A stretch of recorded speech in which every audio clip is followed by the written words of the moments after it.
கூலி வராங்க இந்த படைக்கு. இது வந்து ஒரு மாவு 6 முறை மொத்தம் வந்து நின்றுட்டே தான் அடிக்கணுமா? உட்கார்ந்து அடிக்கலாம். எங்க ஏரியாவுல உள்ள கோயில் அடிச்சுட்டு இருக்காங்க. சரி சரி. இந்த இடம் அண்ணன் உட்கார்ந்து நெய்யணும்னு எடுத்துட்டாங்க. சரி சரி.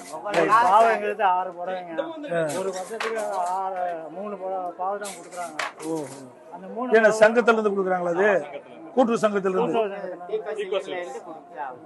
மொத்தம் 45,000 தான் வருதுங்க அந்த கூலி.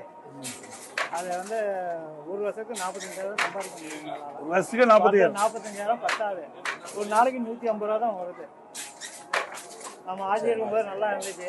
இப்போ எல்லாம் நினைஞ்சு போச்சு. கேட்டால் வியாபாரம் இல்லை, அது இல்லைன்னு சொல்கிறாங்க. அது என்ன இருக்குதா?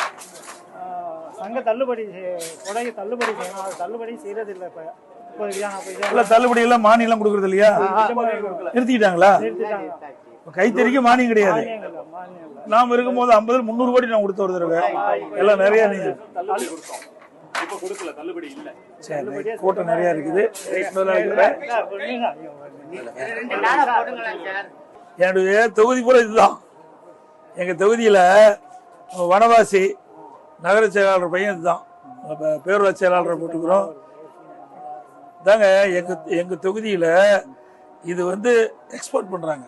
இது பட்டை ஒரு சீலை 2 லட்ச ரூபா 1.5 லட்ச ரூபாய்க்கு அங்க இதே மாதிரி கைத்தறி தான் நெஞ்சு பண்றாங்க. உங்களுக்கு பாத்தீங்கன்னா வனவாசி, அப்புறம் அங்க நங்கவல்லி, ஜலடாபுரத்துல அதிகமான கைத்தறி பட்டு பூரா அங்க நிறைய பண்றாங்க. சிந்தாமணிங்கிற ஊர்ல மிகப்பெரிய பட்டு ஜவுளி வச்சிருக்கிறாங்க. சரி பாட்டுங்களா? சரி பரவாயில்ல. ஆமா ஏன்னா நிறைய 2 கூட்டத்துக்கு போகணும், நேரம் ஆகி போச்சு.